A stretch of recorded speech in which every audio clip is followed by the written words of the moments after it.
किसको? परिवर्तन को ना। किसी चीज़ में परिवर्तन अगर हो रहा है तो उस परिवर्तन को दो हिस्सा में बांट दिया, ठीक है। एक को कहते हैं फिजिकल चेंज, क्या कहते हैं? फिजिकल चेंज, और दूसरा को कहते हैं केमिकल चेंज ना। एक को कहते हैं फिजिकल का हिंदी तो जानते हो, फिजिक्स जैसे जानते हो वैसे भौतिकी होता है, हाँ। तो भौतिक परिवर्तन, और दूसरा होता है रासायनिक परिवर्तन ना। तो भौतिक परिवर्तन और रासायनिक परिवर्तन जो होता है दोनों बहुत दूर दूर तक अलग अलग चीज़ है। अब भौतिक परिवर्तन किसको कहेंगे? तो अगर किसी वस्तु में परिवर्तन हो, लेकिन परिवर्तन ऐसा हो कि वो अपना आइडेंटिटीज नहीं खोए। आइडेंटिटीज कहने का मतलब वो अपना पहचान न खो। जैसे तुम्हारा नाम अगर हर्ष है तो तुमको पहाड़ पर भी ले के बोलेंगे तो तुम क्या हो जाओगे? वहाँ हर्षिता तो नहीं हो जाओगे, वहाँ भी हर्षे रहोगे, है ना। तो अगर अपना पहचान आप नहीं खो रहे हैं या कोई वस्तु अपना पहचान नहीं खो रहा है तो उस वस्तु का परिवर्तन हम लोग कहलाएगा, शायद उसी को हम लोग कहेंगे फिजिकल चेंज। कहो कि बात समझ में नहीं आई सर, किसको आप कहना चाहते हैं? जैसे मान लो कि हमारे पास एक पेपर है, जैसे ले लेते हैं कि ये हमारा पेपर है या बुक है, ठीक। इसका एक पेपर हम लोग फाड़ लिए। अब अगर हम लोग पेपर फाड़ लिए तो पेपर हमारे पास है, मान लो यही हमारे पास एक पेपर है, ठीक। अब पेपर को क्या किए कि पेपर को फिर यहाँ से फाड़ दिए, ठीक, फिर यहाँ से फाड़ दिए, तो हम लोग को क्या मिला? छोटे छोटे पेपर के टुकड़े मिले, यही ना मिला होगा। तुम्हारा मन किया कि हम और फाड़ेंगे, फाड़ दो, तो भी क्या मिलेंगे? पेपर के टुकड़े मिलेंगे। तुम्हारा मन किया बट आओ फाड़ब हम, फाड़ दो, और क्या मिलेंगे? पेपर के टुकड़े मिलेंगे, यही ना होगा। आप उसको कितना हो फाड़ोगे तो वो क्या मिलेंगे? पेपर के ही टुकड़े मिलेंगे ना। पेपर है तो पेपर के टुकड़ा, तो उसको कितना हो फाड़ दिए तो ये अपना पहचान नहीं खोया। पहचान नहीं खोया मतलब एक बड़ा सा था तो भी पेपर था, उसका टुकड़ा कर दिए तो भी क्या है? पेपर ही है ना, दूसरा चीज़ तो नहीं ना हो गया। तो हाँ, उसका आकृति आकार बदल सकता है ना, उसकी आकृति आकार को बदला जा सकता है, परंतु वो अपना पहचान नहीं खोएगा। मतलब पेपर है तो पेपर ही रहेगा, ठीक है। तो इसको कहते हैं भौतिक परिवर्तन। क्या कहते हैं? उसका आकार बदल सकता है, हो सकता है बहुत बड़ा था टुकड़ा हो गया ना, लेकिन रहेगा क्या? वह पेपर ही रहेगा। अगर कपड़ा फाड़ोगे तो कपड़ा ही रहेगा ना। तो इस तरह के चीज़ को हम लोग कहते हैं क्या चीज़? फिजिकल चेंज, भौतिक परिवर्तन, ठीक है। परंतु यही पेपर हम फिर से लिए, इसी पेपर को फिर से लिए हम यहाँ पे ना, और इसको अभी हम क्या कर दिए? जला दिए। क्या कर दिए? जला दिए, आग लगा दिए इसमें, ठीक है। जब इसको बर्न किए, जलाए हम, तो हमको क्या मिलेगा? सोचो तो, राख मिलेगा, राख मिलेगा, पेपर का जला हुआ राख मिलेगा, और साथ में क्या होगा? जलाओगे तो धुआं उड़ेगा, यही ना होता है। तो राख और धुआं, ये दो चीज हम लोग को मिला। तो क्या पेपर में हम लोग को दिख रहा था कि राख है और धुआं है? नहीं ना दिख रहा था। तो जब हम लोग इसको जलाए तो यह भी कुछ न, जैसे इसको कागज को फाड़े थे तो कुछ ना कुछ बना था, यानी छोटे छोटे टुकड़े बने थे। उसी तरह से इसको जब हम लोग जलाए तो जलाने के बाद कुछ तो हम लोग को मिला, लेकिन यह अपना पहचान खो दिया। यह पेपर था, जलाए तो क्या मिला? राख मिला। यह पेपर, इसको कहोगे कभी? जब भी कहेंगे तो क्या कहेंगे? पेपर का जला हुआ राख है सर, यही बात ना बोलेंगे। और उसके साथ हम लोग को कुछ और चीज़ मिला जो कि है धुआं। यही दो चीज़ मिला हम लोग को। यह इसमें चिपका हुआ दिख रहा था, का पेपर ऐसे उठा के देखोगे चिपका हुआ दिखेगा? नहीं ना, वो अलग चीज़, यानी पेपर कुछ अलग चीज़ है, और इसको जब हम लोग कुछ किए तो कुछ और बन गया ना। तो जब अपना पहचान खो दे, मतलब उसमें कुछ इस तरह का परिवर्तन हो कि पुनः वह उस तरह का चीज़ नहीं बन सके या कुछ अलग चीज़ दिखने लगे, तो उसको हम लोग कहते हैं क्या चीज़? रासायनिक परिवर्तन, यानी कि केमिकल चेंज। बात समझ में आ रही है? तो अगर हम लोग इसको जलाए तो हम लोग को तो राख मिल गया, हाँ। तो क्या राख से पुनः हम लोग पेपर बना सकते हैं? नहीं बना सकते हैं। तो जब नहीं बना सकते हैं तो इसको कहते हैं इरिवर्सिबल। इरिवर्सिबल मतलब इसको पुनः हम इसको नहीं ला सकते हैं। अच्छा, दूसरी बात, इससे जल इसको में परिवर्तन ऐसा हुआ कि यह अपना रूप बदल दिया। ये पेपर था तो ये इसका रूप वही था, इसके आइडेंटिटीज वही थी कि इसके जैसे ये रखोगे तो ये कोई पेपर कहेगा, उसका छोटा सा टुकड़ा फाड़ के किसी को दिखाओगे तो भी पेपर कहेगा। यानी अपना पहचान बरकरार रखा था चाहे जहाँ भी था, लेकिन यह अपना पहचान क्या कर दिया, खो दिया। जैसे ही इसमें कुछ परिवर्तन हुआ ये राख बन गया। अब पेपर जला के यहाँ राख रखे रहो, मान लो हम लोग हैं तब तो जान रहे हैं कि राख है, कोई तीसरा आदमी पूछ आएगा बोलोगे क्या है तो क्या बोलेगा, पेपर बोलेगा, पेपर का राख बोलेगा, नहीं सिर्फ राख बोलेगा, ये नहीं बोलेगा।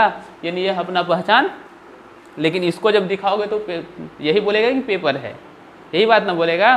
तो पहचान अगर अपना आइडेंटिटीज को बचाए रखता है तो उसको कहते हैं भौतिक परिवर्तन, खो देता है उसको कहते हैं रासायनिक परिवर्तन। भौतिक परिवर्तन को जैसे पेपर के टुकड़े बहुत सारे हैं, सेलो टेप से जोड़ दोगे तो फिर से यह पेपर बन सकता है, लेकिन राख के बहुत सारे टुकड़े हैं, इसको फिर से राख क्या करोगे, सान दो पानी उनी डाल के तो बन जाएगा पेपर, नहीं बना सकते हैं ना। तो इसको पुनः इसमें नहीं ला सकते हैं, तो जब नहीं ला सकते हैं तो इसको कहते हैं इरिवर्सिबल, और जब ला सकते हैं तो उसको कहते हैं रिवर्सिबल रिएक्शन। ठीक है, दो बातें हैं। इसको कहते हैं भौतिक परिवर्तन, तो भौतिक परिवर्तन को पुनः हम लोग इससे इसको बना सकते हैं, लेकिन इससे इसको, दो बात समझ में आया। चलिए, तो इसको कहते हैं परिवर्तन। तो अब परिवर्तन जो यहाँ हो रहा है, परिवर्तन दोनों में हो रहा है, लेकिन वहाँ तो पुनः हम लोग वापस आ रहे हैं, यहाँ नहीं आ रहे हैं। तो कोई पूछेगा कि क्यों नहीं आते हैं हम लोग वापस, सर क्या कारण होता है कि हम इससे यहाँ नहीं आ पाते हैं, कुछ तो कारण होता होगा ना। तो जवाब में हमारे पास आया कि हाँ सर होता है। क्या होता है, वहाँ रासायनिक अभिक्रिया हो जाता है। क्या होता है, रासायनिक अभिक्रिया हो जाता है, मतलब केमिकल रिएक्शन होता है वहाँ पे।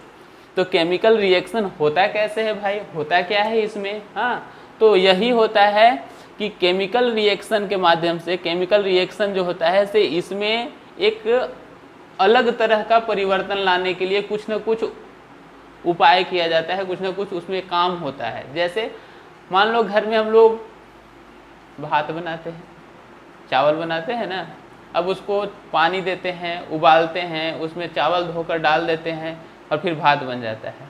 तो क्या भात से फिर चावल बना लोगे, तो किस तरह का रिएक्शन है, भौतिक या रासायनिक, रासायनिक है। जैसे पत्थर का एक टुकड़ा है, उसको हम मार के तोड़ दिए तो वो किस तरह का है, भौतिक है। तो ये सारी बात हम लोग को समझ में आ रहा है। तो उसी तरह से जब हम लोग किसी चीज़ में किसी चीज़ को मिला दें या किसी चीज़ से उसको जोड़ दें और उसमें परिवर्तन आ जाता है तो उसको हम लोग कहते हैं क्या चीज़, रासायनिक अभिक्रिया हो रहा है उनके बीच ना।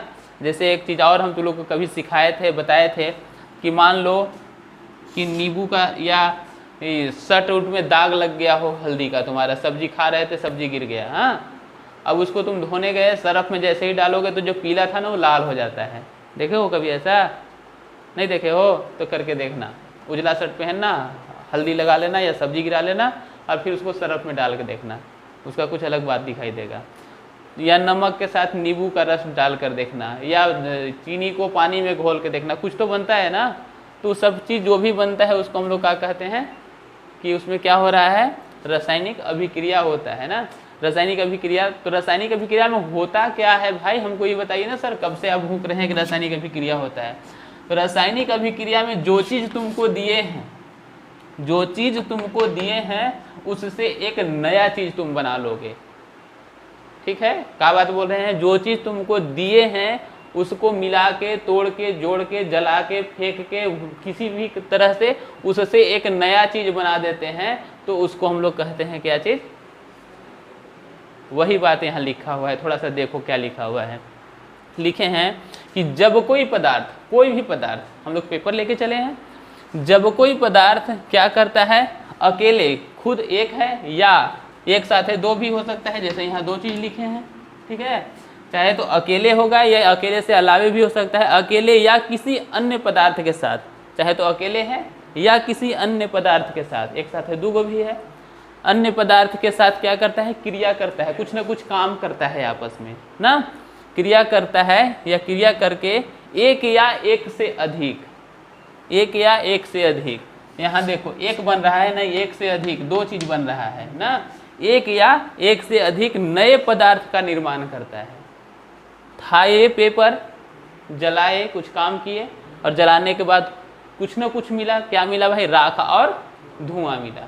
तो एक या एक से अधिक चीज मिला हमको, दो चीज मिला। यहाँ देखो एक था, यहाँ एक से अधिक चीज लिए थे, ठीक है। तो एक नया पदार्थ बनता है या नया पदार्थ का निर्माण करता है। अगर इस तरह का घटना तुम्हारे पास हो रहा है तो उसको हम लोग क्या कहेंगे कि रासायनिक अभिक्रिया हो रहा है। आई बात समझ में? जैसे में हम लोग कहे कि अगर हाइड्रोजन तुमको दे दें और ऑक्सीजन दे दें, दोनों को तुम मिला दो तो एक चीज मिलेगा जिसको कि हम लोग पानी कहते हैं। आई बात समझ में? तो इसको कहते हैं सर कि यह रासायनिक अभिक्रिया है, ठीक है। अब रासायनिक अभिक्रिया अगर हम लोग को समझ में आ गया तो उसके बाद अगला टॉपिक हम लोग को जानना है कि रासायनिक समीकरण ना। रासायनिक समीकरण किसको कहेंगे सर? अब देखो, हम लोग किसी भी रासायनिक अभिक्रिया को उनके टर्म के रूप में लिखते हैं, उनके पद के रूप। जैसे हाइड्रोजन है तो हाइड्रोजन लिख दिए, ऑक्सीजन लिख दिए, सोडियम लिख दिए, पोटेशियम लिख दिए, जितने भी अवयव हैं उनके नाम लिखो। अब उनके नाम, कुछ नाम ऐसे होते हैं, मान लो 2 गो है तो यहाँ लिख लिए, 3-4 गो एक साथ है अगर हमारे पास रहेगा और उसको लिखना रहेगा तो बड़ा हो जाएगा।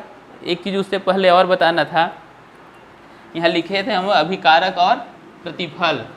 तो देखो दोस्त, जिसको आप मिला रहे हो या जो पदार्थ तुमको दिया गया है, जैसे यहाँ हम पेपर दिए थे, यहाँ हाइड्रोजन और ऑक्सीजन दिए हैं, तो जो चीज़ तुमको दिया है या जिसमें अभिक्रिया या जिसमें कार्य होता है, बात हम 2-3 बोल रहे हैं, समझ लेना। जो पदार्थ तुमको दे या जो पदार्थ तुम लिए हो या जिसमें कुछ काम हो रहा है ना, तो उसको हम लोग कहते हैं अभिकारक।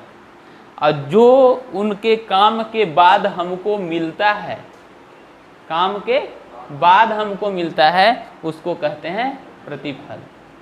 अरे ये बात समझ में? इसको लिखने का तरीका है कि बीच में एरो लगा देते हैं, बीच में एरो लगा देते हैं, तीर का निशान लगा देते हैं ना।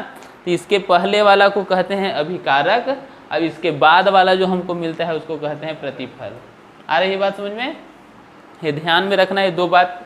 कभी कभी लोग पूछ देते हैं अभिकारक किसको कहते हैं, तो अभिक्रिया में भाग लेने वाले तत्व या अभिक्रिया में भाग लेने वाले अवयव अभिकारक कहलाते हैं। 4 दिन में कार्य करते हैं, जो अभिक्रिया में भाग ले रहे हैं, यानी जो शुरुआत में हम ले रहे हैं। अभिक्रिया में भाग लेने वाले तत्व या अवयव या पदार्थ क्या कहलाते हैं?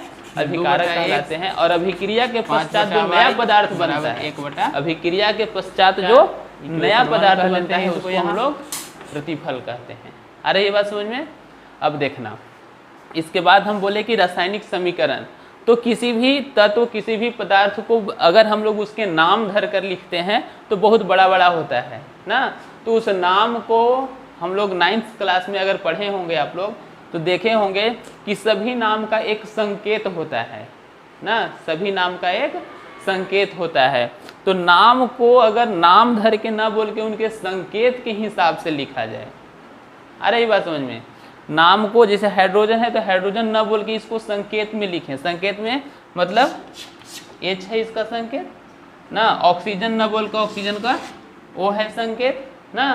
तो इस तरह से H और O में लिखते हैं अगर हम, और इनके साथ इनके परमाणु के संख्या को भी दर्शाते हैं। जैसे हाइड्रोजन के 2 परमाणु ना, ऑक्सीजन के भी 2 परमाणु, दोनों को मिला दिए तो का हमको मिलके बना भाई H2O, यानी कि जल मिलके बना ना। हाइड्रोजन के 1 परमाणु, हाइड्रोजन के 2 परमाणु, ऑक्सीजन के भी 2 परमाणु मिला के हम लोग जब बनाए तो हमको मिलके क्या बना? हाइड्रोजन ऑक्साइड, यानी कि जल हमको मिला। ठीक है, तो इस तरह से अगर लिखे, यानी कि हम क्या बोले कि जो भी तत्व होता है, जो भी अवयव होता है, उनके संकेत को अगर हम लोग लिखते हैं, ठीक है, संकेत को लिखते हैं और उनके बीच में क्या लगा दिए हम लोग? प्लस का साइन लगा दिए। यहाँ इक्वल नहीं होता है, यहाँ एरो का साइन लगता है। एरो का मतलब ही होता है इक्वल इसमें ना, ये मैथ्स नहीं है, केमिस्ट्री है। तो यहाँ एरो लग गया मतलब ये इक्वल कह रहा है। जब ये दोनों को मिलाए तो हमको मिला क्या चीज़? H2O। किसी किसी को लग रहा है कि सर 2 नहीं, वो सिर्फ 1 नहीं हो सकता है, हो सकता है हो सकता है, टेंशन मतलब परमाणु संख्या उनका लिख रहे हैं इसलिए O2 लिखना पड़ा, ठीक है। ऑक्सीजन का O2 ही होता है, हाइड्रोजन का H होता है, ठीक है। तो इस तरह से हम लोग इसको तो लिख लिए, हाँ। तो इसको हम लोग कहेंगे क्या चीज़, रासायनिक समीकरण कहेंगे। अब रासायनिक समीकरण तो बता दिए सर कि किसी भी अवयव या किसी भी तत्व के संकेत को अगर हम लोग लिख रहे हैं और प्लस के साइन के साथ लिख रहे हैं तो उसको रासायनिक समीकरण कहते हैं। अब रासायनिक समीकरण में भी दो बातें, क्या क्या भाई, तो रासायनिक समीकरण में वो दो बातें हैं कि क्या आप जो समीकरण लिखे हैं वो संतुलित है या नहीं है, ठीक है।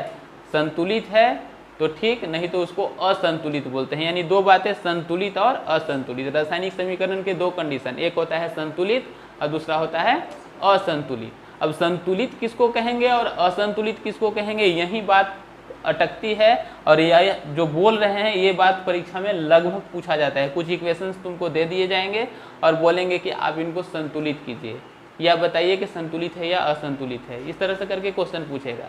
जैसे यही रिएक्शन हम तुमको लिख दिए हैं H2 + O2 = H2O और तुमसे पूछें कि क्या बताओ यह संतुलित है, तो संतुलित कहते किसको हैं, जानेंगे कैसे सर। तो देखो एरो के इधर वाला को क्या बोले थे हम लोग, प्रतिफल बोले थे। एरो के इधर वाला को अभिकारक बोले थे। एरो के इस पार वाला को प्रतिफल बोले थे।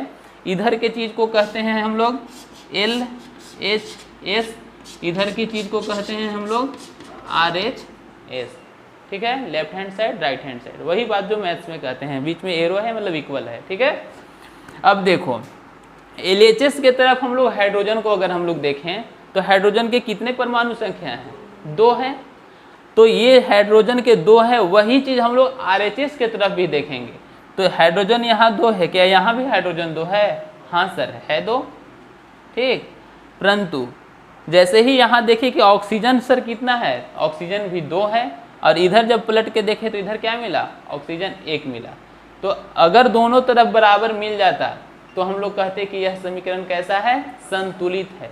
लेकिन दोनों तरफ बराबर नहीं मिला तो हम लोग कहेंगे कि यह समीकरण कैसा है, असंतुलित है। कैसा समीकरण है, असंतुलित है। तो असंतुलित है तो उसको संतुलित बनाया जा सकता है, ठीक है। असंतुलित है तो उसको संतुलित बना सकते हैं। वो कैसे भाई, तो देखना H2 + O2 एरो H2O, यही हम लोग लिखे हैं ना। हम लोग देखे कि भाई हाइड्रोजन यहाँ 2 था, यहाँ 2 था, चलिए बराबर हो गया, H का काम खत्म सर। लेकिन जैसे ही ऑक्सीजन के पास पहुँचे यहाँ 2 है और यहाँ 1 है, तब तो हम लोग फंस गए। तब हम लोग जान गए कि यह असंतुलित है। तो असंतुलित को संतुलित बनाने के लिए बहुत सिंपल तरीका है, थोड़ा सा दिमाग लगाना है, कोई बहुत बड़ा भारी भरकम बात नहीं है इसमें सोचने के लिए। हाँ, इसमें कोफिशिएंट को गुना किया जाता है।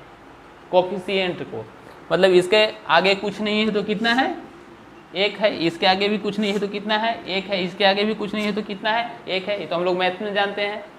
अगर हम इसमें 3 से गुना कर दें, 3 से तो 3 दूनी के 6 गो हो जाएगा। अगर हम इसमें 3 से गुना कर दें तो ये भी 3 दूनी 6 हो जाएगा। 2 से गुना कर दें 2 दूनी 4 हो जाएगा। 5 से गुना कर दें 5 दूनी 10 हो जाएगा, ठीक है। तो कोफिशिएंट को उसके परमाणु संख्या से इसमें क्या करते हैं, गुना करते हैं बराबर करने के लिए, ठीक है। तो अगर ऐसा करते हैं, ऐसा किया जाता है, क्यों किया जाता है, संतुलित बनाने के लिए। क्या करते हैं, कोफिशिएंट में गुना करते हैं। आ रही है बात समझ में। तो करेंगे क्या सर, जैसे हम लोग लिख रहे हैं H2 + O2 एरो H2O लिख के काम चला रहे हैं। तो हम लोग देखें कि हाइड्रोजन तो बराबर था सर, लेकिन ऑक्सीजन बराबर नहीं है। जैसे ही हम लोग इसको बराबर करने के चक्कर में कि O2 है तो हम लोग 2 से गुना कर दिए, यही ना करेंगे। काहे भाई, काहे कि यहाँ ऑक्सीजन 2 1 था, यहाँ कितना है, 1 है। जैसे ही यहाँ 2 से गुना करेंगे तो 2 एकम ऑक्सीजन तो 2 हो गया। सर काम बना दिए आप, हाँ, लेकिन फंस तो गए। फिर बोले वो कैसे सर, तो कहा सिर्फ एक साथ गुना होगा, ना ना ना ना ना, इसके साथ भी गुना होगा। अरे ये बात समझ में।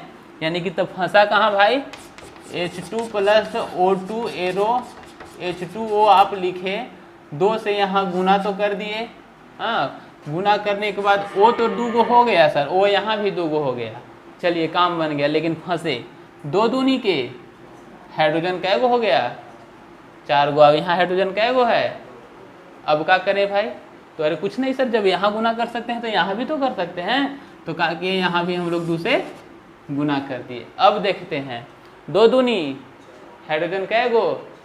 RHS के पास चलो, 2 दूनी हाइड्रोजन कै गो? 4 गो दोनों तरफ है, ठीक है। चलो तो यहाँ लिख दिए हाइड्रोजन LHS में भी 4 गो है, RHS में भी बराबर। अब दूसरा का अवयव क्या है? ऑक्सीजन। ऑक्सीजन यहाँ कितना? 2 गो सर। यहाँ ऑक्सीजन कितना? 2 एकम 2। क्या दोनों तरफ बराबर है? तब हम लोग अब इसको कहेंगे कि कैसा है? संतुलित है, बैलेंस्ड है। आ गई बात समझ में यहाँ तक? दिक्कत है यहाँ तक किसी को भी?